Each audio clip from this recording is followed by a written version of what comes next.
भीखू एक गरीब मजदूर था। उसकी पत्नी राधा उसके साथ ही मजदूरी करती थी। उनका एक ही बेटा था, राजू।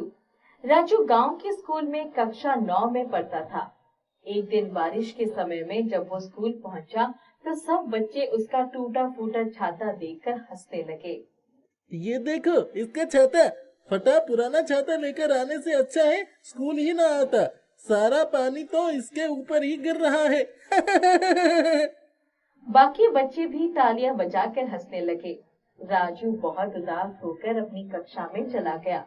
दूसरे दिन माँ, मैं कब से कह रहा हूँ मेरे लिए एक छाता मंगवा दो। अब देखो मैं कैसे स्कूल जाऊँ, बारिश शुरू हो गई है।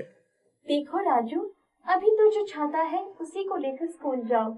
अगले महीने छाता खरीद लेंगे। जानते तो हो, हम दोनों मजदूरी करके किसी तरह तुम्हें पढ़ा लिखा रहे हैं। हमारी इतनी आमदनी नहीं है मेरे लाल कि हम हर साल नया छाता खरीदे। राजू स्कूल जाने को तैयार हो गया था, पर अचानक से बारिश शुरू हो गई। राजू थोड़ी ही दूर गया था कि बारिश तेज हो गई और हवा चलने लगी। वो डर के मारे एक दुकान के सामने जाकर खड़ा हो गया। दुकान तो बंद थी, पर उसके सामने पड़ी बेंच पर एक बुढ़िया करहा रही। लग रहा था उसका शरीर बुखार से तप रहा है। मुझे बहुत प्यास लगी है। 2 दिन से न कुछ खाया है न कुछ पिया है। बेटा, 2 बूंद पानी पिला दो। राजू ने अपनी पानी की बोतल निकालकर उसको पानी पिलाया और अपने बैग से टिफिन का डिब्बा निकाल लिया। दादी, मेरे टिफिन में 2 रोटियां और अचार रखा है, इतने से तुम्हारी भूख मिट जाएगी क्या? बेटा, डूबते को तिनके का सहारा ही भला। जो है दे दो। तुम क्या खाओगे? दादी, तुम्हें इस समय खाने की ज्यादा जरूरत है। मैं तो एक समय बिना खाए ही रह सकता हूँ। बुढ़िया ने झटपट दोनों रोटियां अचार से खा ली। फिर राजू की तरफ देखकर, लेकिन तुम यहाँ क्यों आए थे? दादी, मैं तो बारिश से बचने के लिए आ गया था, मेरा छाता टूट गया है ना। ओहो, अच्छा। लो, ये मेरा छाता तुम ले लो और अपना छाता मुझे दे दो। ये बहुत ज्यादा रंग बिरंगा है। मैं बूढ़ी हूँ, ज्यादा आना जाना नहीं रहता। तुम्हें तो बहुत काम करने होते होंगे, है ना? हाँ दादी, सबसे बड़ा काम तो स्कूल जाने का ही है। फिर माँ बापू के साथ उनके कामों में हाथ बटाने खेत पर भी जाना होता है। ठीक है, ये छाता ले जाओ, तुम्हारे काम आएगा। राजू छाता लेकर बाहर आ गया। वो जब स्कूल पहुंचा तो, अरे वाह राजू, छाता तो बहुत बढ़िया है। इतना रंग बिरंगा छाता कहाँ से लाए? अरे, ये छाता जरूर ये चुरा कर लाया होगा, क्योंकि पिछले 4 सालों से इसके पास एक ही छाता है, काले रंग का, भैंसे जैसा। चुप करो, शांत हो जाओ। सोहन, खड़े हो जाओ अपनी जगह पर और राजू को सॉरी बोलो। सॉरी राजू। फिर कक्षा में ठहाका गूंज उठा। राजू स्कूल की छुट्टी के बाद घर आने लगा तो सोहन के साथ के बहुत से बच्चे उसके रंग बिरंगे छाते की तरफ ललचाई नजरों से देखने लगे। बारिश फिर से शुरू हो गई। राजू ने अपना छाता खोल लिया। देखते ही देखते उसका छाता बहुत बड़ा हो गया। राजू, हमें भी अपने छाता में ले लो, हम आ जाए क्या? आ जाओ। सब बच्चे उसके छाते के नीचे आ गए। सोहन अकेले अकेले अपने छाते में जा रहा था। अचानक बहुत तेज हवा चलने लगी और सोहन का छाता उसके हाथ से छूटकर हवा में उड़ गया। राजू, मुझे भी अपने छाते में ले लो। राजू को तो कोई ऐतराज नहीं था, पर बाकी बच्चों ने सोहन को छाता के नीचे आने से मना कर दिया था। नहीं सोहन, तुम इस छाते के नीचे नहीं आ सकते, तुम बहुत मोटे हो। सोहन को बहुत गुस्सा आया। वो दौड़ कर आया और उसने छाता राजू के हाथ से छीन लिया। सोहन थोड़ी ही दूर गया था कि छाता उसके हाथ से छूटकर राजू के हाथ में आ गया।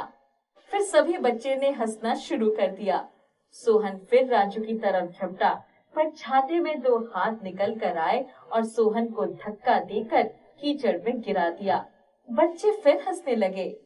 बचाओ बचाओ, राजू के बच्चे, मैं तुझे नहीं छोड़ूंगा। तब तक बारिश भी खत्म हो गई थी और सब घर आ गए थे। सब लोग अपने अपने घरों की तरफ चल दिए। सोहन गुस्से में भरा हुआ अपने घर पहुंचा तो अपनी माँ से, क्यों, तुम्हारे पास तो नया छाता है। हाँ, पर वो जादुई थोड़ी ही है। उसका छाता तो जादुई है। मुझे वही छाता चाहिए, वरना मैं स्कूल नहीं जाऊंगा। अच्छा, तेरे पिताजी आएंगे तो उनके साथ जाकर राजू का छाता ले आना। शाम को जब सोहन के पिताजी श्यामलाल आए तो, देखो जी, मेरा सोहन कब से छाता लेने की जिद कर रहा है। उसे वैसा ही छाता दिलवा दो जैसे उस मजदूर के बेटे राजू के पास है। मुझे भी वही छाता चाहिए जो राजू के पास है। अरे इसमें कौन सी बड़ी बात है, मैं अभी किसी को भेजकर छाता मंगवा लूंगा। नहीं नहीं पिताजी, वो और किसी को छाता नहीं देगा। आपको ही उसके घर जाना पड़ेगा और मैं भी आपके साथ चलूंगा। मुझे उस कमबख्त राजू को रोते हुए देखकर बहुत मजा आएगा। तुम्हें क्या हो गया है सोहन, तुम्हारी सोच इतनी घटिया कैसे हो सकती है। सुनो जी, मेरे बेटे को कुछ मत कहना। बड़ी मुश्किल से तो भगवान ने हमें इतने सालों बाद एक बेटा दिया है। वो जो कहता है उसे जाकर तुरंत पूरा करो, वरना मैं सोहन को लेकर अपने मायके चली जाऊंगी। श्यामलाल को राजू के पास मजबूरी में जाना पड़ा। राजू के घर जाकर, अरे भाई दरवाजा खोलो। राजू के पिता ने दरवाजा खोला तो सामने श्यामलाल को देखकर, अरे बाबूजी, आपने मुझे बुला लिया होता तो मैं ही आ गया होता। आपने गरीब के घर आने का कष्ट क्यों किया? अरे नहीं भाई, काम कुछ ऐसा था कि मुझे ही आना पड़ा। सुना है तुम्हारे बेटे के पास कोई अद्भुत छाता है जिसके नीचे सारे स्कूल के बच्चे बिना भीगे घर आ गए। जरा हम भी तो देखें कि वह कैसा छाता है। सोहन अपने पिताजी के पीछे खड़ा होकर कुटिल मुस्कान से मुस्कुरा रहा था। मालिक, मुझे तो इस बारे में कोई जानकारी नहीं है। अभी राजू को बुलाकर पूछता हूँ। राजू, ओ राजू, जरा इधर आना बेटा। क्या हुआ पिताजी? उसने जैसे ही सोहन के पिताजी को देखा, उन्हें नमस्ते किया। सोहन की तरफ एक उचटती नजर डाली। पिताजी, आपने मुझे बुलाया? तुम्हारे पास कौन सा छाता है भाई, और कहाँ से मिला तुम्हें? राजू ने अपने पिता के कान में छाते के बारे में सारी बातें बता दी। ओ, तो ये बात है। देखो बेटा राजू, मुझे लगता है ये लोग ये छाता ही लेने आए हैं। हम ठहरे मजदूर, हम इन्हें इनकार भी नहीं कर सकते। पिताजी, आपको जैसा ठीक लगे वही करिए। हाँ, तो बताइए हम क्या कर सकते हैं? भिक्खू, तुम्हारे बेटे का छाता मुझे चाहिए। ऐसा क्या खूबी है इस छाते में मालिक? अरे मैंने सुना है कि राजू का छाता बहुत बड़ा है। मेरे खलिहान का सारा अनाज पानी में बह रहा है। मैं चाहता हूँ तुम्हारे छाते के नीचे मेरा खलिहान सुरक्षित रहेगा। इसीलिए तुम्हें कोई एतराज ना हो तो अपने बेटे से मांगकर वो छाता हमें दे दो। मालिक, छोटा मुंह बड़ी बात। उसके लिए तो आप अपने खलिहान को तिरपाल से भी ढकवा सकते हैं।